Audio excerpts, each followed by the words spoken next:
कई परीक्षाओं के बाद होता है दलाई लामा का चयन, सालों तक होती है खोज। जाने पूरी जानकारी। यूँ तो पूरी दुनिया में कई धर्म, संस्कृति और परंपराएं हैं, लेकिन इंसानों द्वारा बनाई गई इन तमाम रीति रिवाजों और आस्थाओं का एक ही मकसद है, और वो है मानवता, शांति और भाईचारा। भगवान गौतम बुद्ध से शुरू हुए इन्हीं धर्मों में से एक बौद्ध धर्म के अनुयायी आज पूरी दुनिया में फैले हुए हैं। बौद्ध धर्म में भगवान बुद्ध के बाद सबसे ऊंचा अगर किसी का स्थान होता है तो वो होता है दलाई लामा का। बौद्ध धर्म के अनुयायी दलाई लामा को अपने भगवान के रूप में देखते हैं। दलाई लामा तिब्बती बौद्धों के आध्यात्मिक, धार्मिक और राजनीतिक गुरु होते हैं। तिब्बती बौद्धों में दलाई लामा का चुनाव करने के लिए एक लंबी और गौरवशाली परंपरा रही है। कैसे बनते हैं दलाई लामा, क्या होती है प्रक्रिया, किसे बनाया जाता है दलाई लामा, ऐसे तमाम तरह के सवाल लोगों के जहन में हमेशा ही घूमते हैं। चलिए इन सवालों के जवाब जानते हैं। दलाई लामा लाखों लोगों की आस्था का प्रतीक। तिब्बतियों के 14वें गुरु दलाई लामा तेंजिन ग्यात्सो की उम्र और तबीयत बिगड़ने के साथ ही नए दलाई लामा के चुनाव को लेकर चर्चा का दौर तेज हो गया है।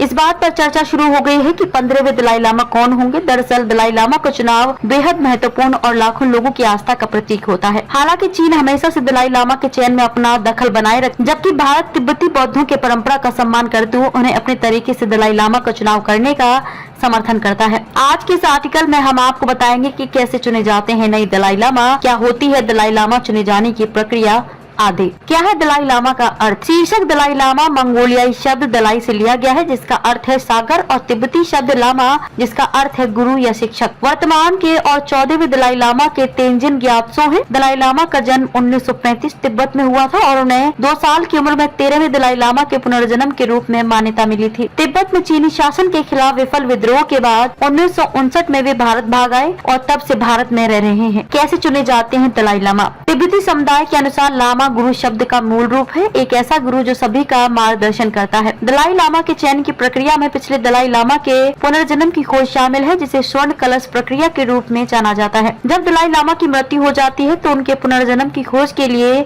उच्च लामाओं की एक परिषद का गठन किया जाता है। लामा के निधन के आसपास पैदा हुए बच्चों की खोज की जाती है। कई बार यह खोज सालों तक भी चलती है। तब तक कोई स्थायी विद्वान लामा गुरु का काम संभालता है। वे अपनी खोज में उनका मार्गदर्शन करने के लिए विभिन्न चिन्हों और भविष्यवाणियों के साथ साथ दलाई लामा के स्वयं के लेखन और शिक्षाओं का परामर्श लेते हैं। वे एक ऐसे बच्चे की तलाश करते हैं जो पिछले दलाई लामा की मृत्यु के समय पैदा हुआ था।